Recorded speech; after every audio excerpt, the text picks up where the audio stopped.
Welcome to this quick character guide for Tommus. He's a halfling fighter. He's tough, so he's going to be the one to provide most of the damage blocking for your team, as he has this taunt ability, but we'll go over that. Starting out with his common boots, there we go. Taunt 100% chance for 3 turns that if he is the only taunted hero on your team, they can only attack him unless they have a multi-damage attack, such as a bow that can attack 2 of your heroes. Moving into our rare, if you want to move and do some damage, this is a good option. I mostly recommend the epic, as it has 75% chance to increase his attack by 25% chance, and he can gain 1 extra action. Or also a good option is his legendary, if you can get it high enough, 75% chance to also gain 1 action, and then this does the opposite and it gains defense instead of attack. Moving into helmets, we have 4 great choices. His first is the common, which can do 375% damage with a 3-turn cooldown, which is very good. One of my standard go-tos is his rare helmet, which can target 1 enemy in 2 zones, and they cannot attack for 3 turns, which is a great option to be able to do damage as they can't attack you. Another good option, as you can taunt, and then the enemies can only attack him, and then he can guarantee to have a counter attack for 5 turns, which is great combined with other skills and weapons, which we'll discuss later. And generally I do not use it, but it's also good as it can do 125% damage and push all enemies in 1 row back.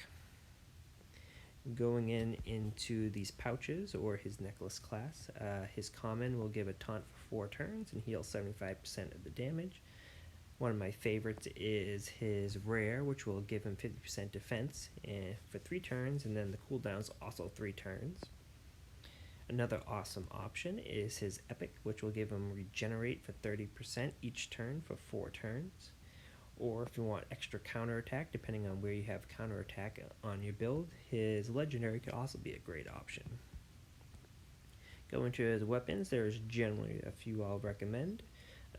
If you do not have the epic, I would recommend the common short sword and steel, as a 75% chance to do a good amount of damage and also gain some defense boosts for your team.